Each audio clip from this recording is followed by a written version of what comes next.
con título Cuidados paliativos, derecho, deber o privilegio. Una aproximación a los fundamentos éticos de los cuidados paliativos. Nueva ley de eutanasia y objeción de conciencia. Lo impartirá el don Vicente Bedbel Capela, catedrático de Filosofía del Derecho y Filosofía Política en la Universidad de Valencia, miembro del Comité de Bioética de España y del Comité de Bioética Asistencial del Departamento de Salud La Fe de Valencia. Muchas gracias, José Manuel, por la presentación. Muchas gracias. Bueno, no me voy a mover de aquí. Gracias. Y muchas gracias a Bioética Red por haber organizado este encuentro y por haberme invitado a participar en él, sobre todo por lo que he podido aprender escuchando a quienes me han precedido en el uso de la palabra. Intentaré, ser sintético en mi intervención, puesto que no tenemos mucho tiempo y, sobre todo, creo que vale la pena dedicar algo de ese tiempo a las preguntas que seguro que se pueden plantear. No solo quiero saludarles a los que están presentes en la sala, en particular, bueno, creo que se han ido los más pequeños o están allí al final, a las futuras generaciones, ¿no?, que tienen que transmitir otra visión acerca del sentido de la vida, ¿no?, al que es hoy trata de presentarse como dominante, ¿no?, y también a los que nos están siguiendo a través de las redes sociales. Yo voy a hablar, como se ha dicho, de dos cuestiones, básicamente. La primera, no tanto de la ley orgánica reguladora de la eutanasia, como particularmente del punto relativo a la objeción de conciencia. Y, en segundo lugar, de la cuestión que se plantea de si los cuidados paliativos son un derecho, un deber o un privilegio. Y empiezo con la objeción de conciencia, y ambos temas los voy a asociar al comentario de dos breves artículos de la ley de eutanasia. Concretamente, voy a leerles el artículo 16 de la ley orgánica, que trata específicamente sobre la objeción de conciencia, y dice así: los profesionales sanitarios directamente implicados en la prestación de ayuda para morir, y repito, directamente implicados en la prestación de ayuda para morir, podrán ejercer su derecho a la objeción de conciencia.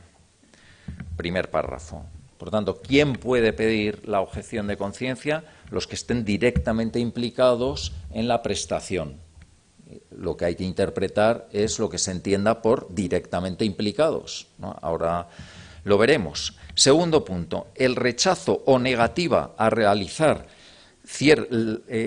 dicha prestación por razones de conciencia es una decisión individual del profesional sanitario directamente implicado, repite, en su realización, la cual deberá manifestarse anticipadamente y por escrito.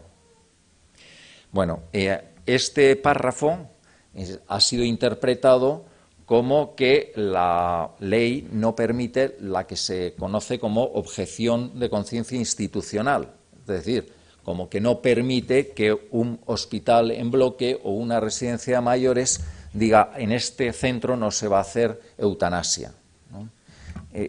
Si se fijan, verán que la interpretación no es inequívoca en ese sentido, más bien al contrario. Cabe pensar, entiendo yo, que la ley no dice nada al respecto.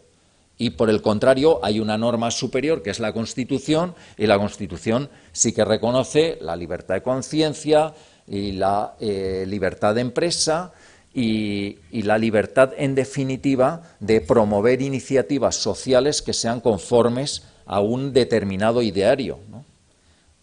Si entendiéramos que este párrafo segundo del artículo 16.1 está impidiendo que un hospital de San Juan de Dios diga: pues aquí no vamos a hacer eutanasia, le estaría diciendo que la razón por la cual se puso en marcha ese hospital carece de sentido, o que no puede llevarse a cabo, ¿no?, hasta sus últimas consecuencias.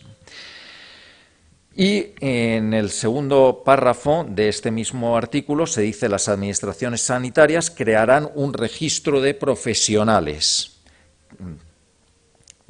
objetores que tendrá como finalidad facilitar la necesaria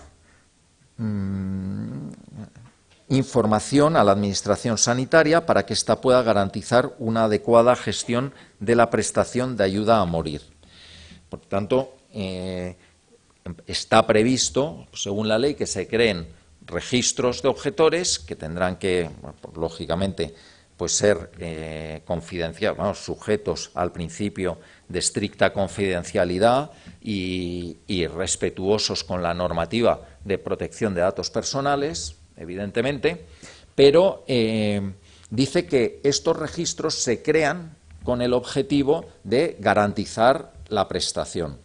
Esto es muy interesante por lo que diré a continuación.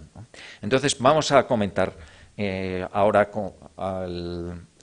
todos los aspectos relacionados con este breve artículo de la ley. En primer lugar, ¿quiénes son los directamente implicados?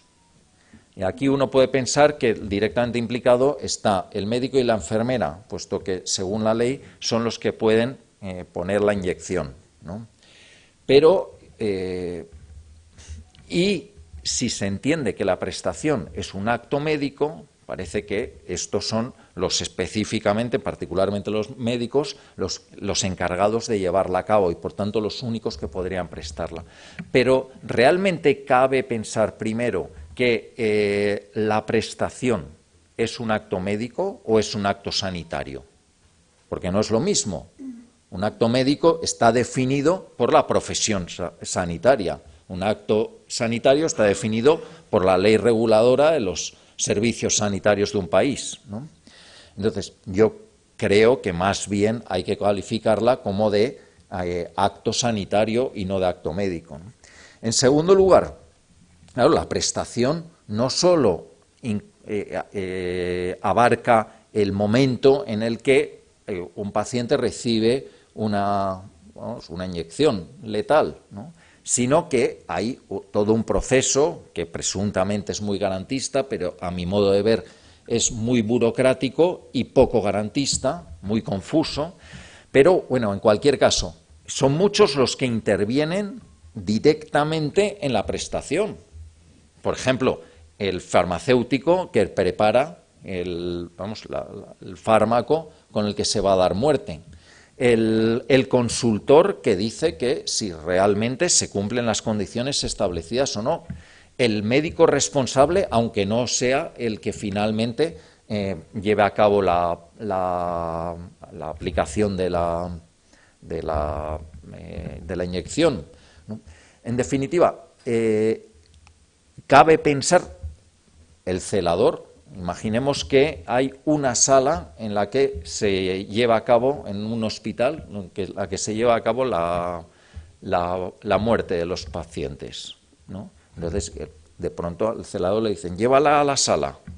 ¿Se puede considerar que es partícipe directo en la prestación y que, por tanto, puede objetar a ese servicio, ¿no? Bueno, pues se puede tener una visión u otra. Se puede discutir cada uno de los supuestos que acabo de comentar, pero en un contexto como el actual, en el que se plantean dos circunstancias. Por un lado, que hay unos profesionales que están dispuestos a practicar la eutanasia, pero otros que no, ¿no? Y que hay unos profesionales que entienden que eso es un deber que tienen para la sociedad, puesto que por decisión mayoritaria de nuestros representantes políticos así se ha establecido la incorporación de una nueva prestación sanitaria en el Sistema Nacional de Salud, pues que hay que cumplir con la ley. Y otros que, por el contrario, consideran que en las profesiones sanitarias el objetivo, y nuestros ponentes así lo han puesto de manifiesto en sus intervenciones, es siempre cuidar de la vida, acompañándola hasta el final y nunca dar muerte. Lo dice expresamente el Código Deontológico de la profesión médica y algunos de la profesión de enfermera, ¿no?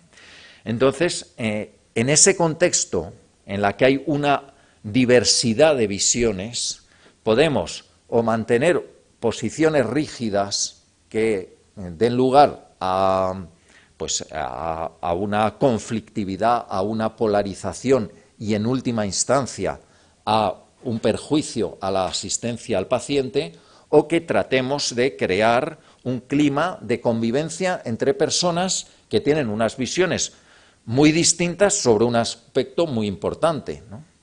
Y eso exige un amplio margen de respeto, de tolerancia, y el respeto abarcaría el respeto a la conciencia de los otros, ¿no? Conciencia que puede estar basada en motivos religiosos, en motivos filosóficos, o que puede en consideraciones estrictamente profesionales, ¿no? O incluso clínicas, ¿no? Bueno, entonces, segundo punto, la objeción institucional. Pues, como he dicho, yo creo que la ley no dice en ningún momento que la objeción institucional no sea posible. El marco constitucional español creo que legitima esa posibilidad. El Comité de Bioética de España, en un informe que publicó sobre objeción de conciencia con ocasión de la aprobación de esta ley y del que formo yo parte, argumentó, y creo que de una manera consistente, que la objeción de conciencia era perfectamente razonable. Pero es una cuestión pues sometida a debate. A mí me parece que tiene poco sentido obligar a una comunidad que ha puesto en marcha residencias para cuidar de personas hasta el final, a obligarles a que practiquen en esas residencias la prestación de ayuda a morir. El registro, como hemos dicho, ha de ser confidencial, ¿no? Y lo deseable sería que estuviese centralizado, porque claro, han de llegar las solicitudes tanto de sanitarios que trabajan en la pública como en la privada, de muy distintos lugares, y se plantean dos cuestiones. ¿Quién debe custodiar y manejar ese registro? Los médicos en algún momento se han ofrecido con poco éxito, porque no conozco ninguna comunidad autónoma en la que se haya confiado a los colegios de médicos la gestión y la custodia de esos registros. Y por otro lado está el otro punto controvertido, es quién dice si una solicitud de objeción es recibida o no. Y, claro, y será o no en función de lo que veíamos en el punto anterior, es decir, que se considere que está directamente implicado en la prestación, ¿no? Bueno, hay otra cuestión que se me ha planteado en algunas sesiones y es la relativa a si los miembros de la Comisión de Evaluación y Garantías, que como saben tienen que informar con carácter previo sobre la idoneidad de una solicitud para ser atendida, ¿no? Y luego también hacer una evaluación ex post, pero si las personas que componen esas comisiones podrían ser objetores o no. Yo aquí tengo alguna duda, porque pienso que concretamente los médicos y los juristas que forman parte de esas comisiones tienen como principal encargo el elaborar el informe. Es un jurista y un médico el que elabora el informe. No tiene sentido, desde mi punto de vista, que uno que no tiene ninguna obligación de participar en esa comisión, ¿no?, se presente o sea nombrado y después diga que objeta a la objeción de conciencia y no va a hacer los informes, ¿no? Otra cosa es que en esa comisión estén pues enfermeros o enfermeras, farmacéuticos, psicólogos, y que ellos no tienen que elaborar esos informes, ¿no? En su cometido cotidiano serían objetores y en esa comisión de garantías pues desempeñarían una función de ver que se cumple escrupulosamente con los requisitos establecidos por la ley.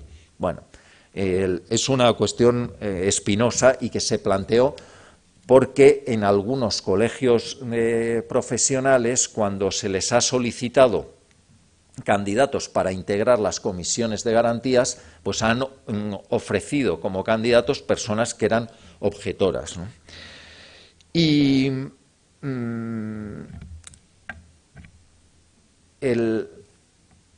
una duda particular que se me plantea tiene que ver con la enfermería, porque yo no sé si han leído la ley, pero la ley deja en un lugar, vamos, muy servil, ¿no?, a la enfermería, porque la enfermería no tiene por qué participar en ningún momento del proceso, salvo cuando se decide dar muerte a la persona. Y entonces sí que puede ser señalada para que sea ella, bueno, ya que tú pones las vías, pues ponle también la inyección, ¿no?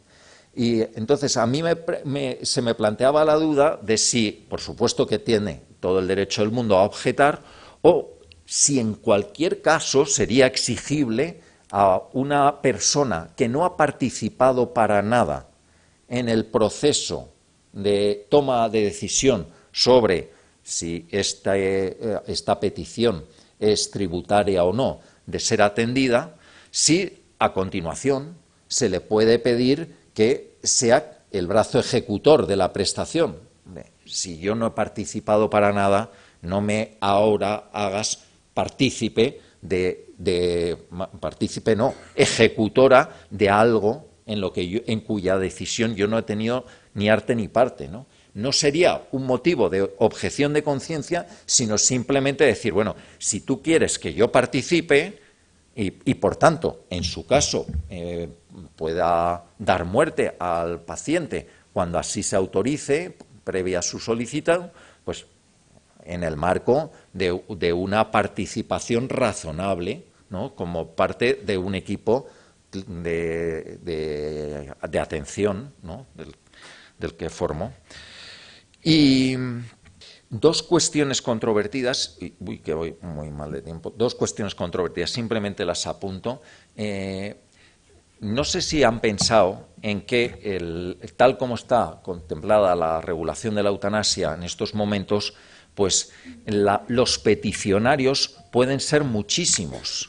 O sea, pueden ser en el marco de la atención primaria, de la domiciliaria, de la hospitalaria, en cualquier momento, cualquier médico, prácticamente, pues bueno, sí, pero vamos, la gran mayoría de los médicos en cualquier momento pueden recibir una solicitud de eutanasia. Claro, hay algunas especialidades en las que eso puede ocurrir con más frecuencia, pero hay muchas en las que la petición sería esporádica, muy esporádica. Entonces, claro, estas personas tienen que,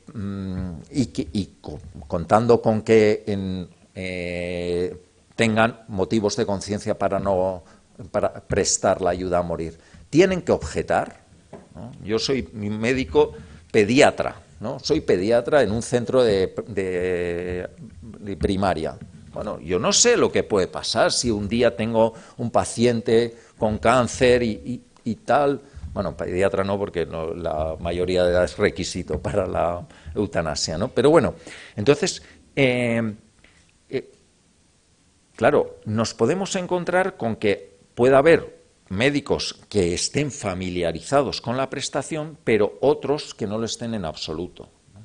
Y entonces, por el distrés, no solo moral, que en algunos se le plantearía, sino también emocional, de enfrentarse con una acción para la que no han sido específicamente formados, porque por el tipo de actividad que desarrollan no es la ordinaria, ¿no? Y de pronto se ven como médicos responsables de gestionar esa solicitud e incluso tener que acabar llevándola a cabo, ¿no? Pues, y hacerlo, claro, con la impericia propia de quien se le plantean dos eutanasias en su vida profesional, ¿no? Pues por todos estos motivos, pues se ha planteado si no tendría más sentido el crear equipos especializados. ¿Qué ventajas tendría? Pues tendría como ventajas, primero, que desde luego el criterio sería más homogéneo, ¿no? Porque si no, puede haber una dispersión de criterios. Me podéis decir que la Comisión de Garantías y Evaluación pues siempre va a revisar, claro, sí, y unificará un poquito los criterios, ¿no? Pero atenderán. El médico y el jurista no tienen obligación de entrevistarse con el paciente. Es muy fácil que den por bueno los informes que lleguen del médico responsable y del consultor, ¿no? Entonces, un equipo especializado tendría un criterio más homogéneo, tendría mejores preparación para evaluar la capacidad del paciente, que es un elemento muy importante, para evaluar que no está sujeto a presiones externas, que es un elemento tan importante como el anterior y sobre el cual no hay garantías determinadas en la ley.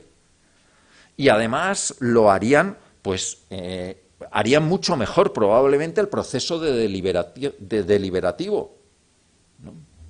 Y en todo caso, pues tendrían una experiencia para hacer la prestación desde el punto de vista técnico, pues con mayor eficacia, con mayor seguridad, ¿no? Bueno, y todavía se puede dar un paso más. Pero claro, esto que acabo de decir se puede hacer, a mi modo de ver, en el marco de la ley vigente, ¿no? Lo que no se puede hacer en el marco de la ley vigente, pero yo lo planteo como una hipótesis, es, dado que introducir la eutanasia es producir un tsunami en el sentido de las profesiones sanitarias, ¿no?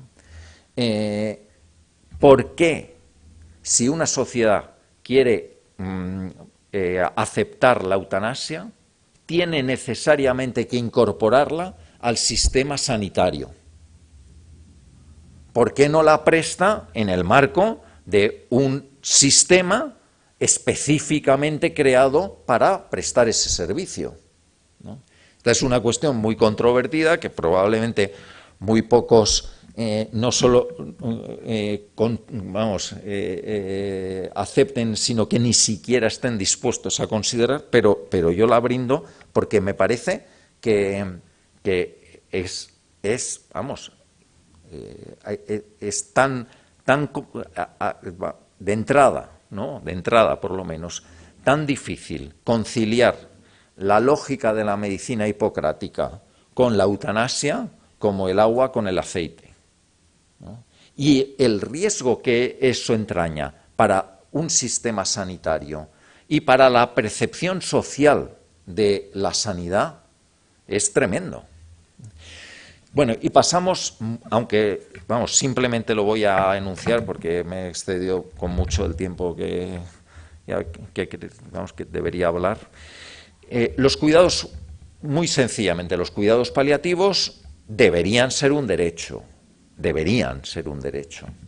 pero no lo son, porque los cuidados paliativos están completamente a merced de que existan, pues, franciscos, pilares, ¿no?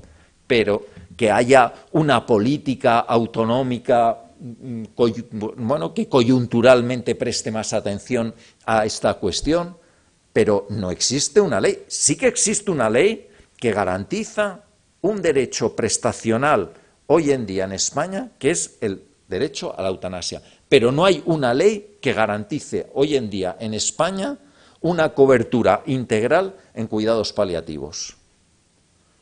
Y esto es así, ¿no? De manera que cuando el médico responsable tiene su primera entrevista de deliberación con el paciente y le informa, entre otras cosas, de las posibilidades que tiene de servicios paliativos, le tendrá que decir, hombre, pues si está en Granada y tiene en el entorno de Francisco de Pilar, pues mira, están estas posibilidades y tal, pero puede que la primera posibilidad de ser atendido en paliativos o de ingresar en un hospital de larga duración es dentro de 6 meses y entonces esto es lo que hay, esto es lo que te puedo ofrecer. no hay ningún mandato legal para ofrecer la cobertura que esa persona pueda necesitar para ver las cosas de otra manera. Entonces, claro, debería ser un derecho y, por tanto, como todo derecho tiene una dimensión de de contraprestación. Para que haya un derecho tiene que haber alguien que tenga un deber. Debería haber un deber por parte del Estado que garantizara esos cuidados paliativos, que ahora mismo no están en absoluto garantizados. Lo único que existe garantizado es, como digo, la eutanasia. Entonces nos encontramos con que hay un derecho legal a la eutanasia, pero no lo hay a los cuidados paliativos. Que la prestación en la que consiste la eutanasia es muy sencilla. Tiene un coste económico muy pequeño. Mientras que la prestación en la que consisten los cuidados paliativos, Francisco decía que es, el chocolate del oro, pero no dejan de ser 14.000 euros al año, ¿no? Entonces, hay que establecer una partida presupuestaria, ¿no? Dotarla, pero ahora mismo no hay ley ni memoria presupuestaria que la acompañe que garantice eso, ¿no? En tercer lugar, presuntamente existe un contexto social favorable a la eutanasia. Y me podrán decir, bueno, pero también a los cuidados paliativos. ¿Sí? A los cuidados paliativos, en teoría. Pero cuando se explican, después de escuchar una sesión como la que hemos oído. Porque en condiciones normales, se piensa que eso, esto es demasiado complicado, esto es dar tiempo, no aumentar la vida, ¿no? Sino aumentar el tiempo agónico de vida, ¿no? Entonces, no existe esa sensibilidad. Si la existiera, habría una demanda efectiva, ¿no?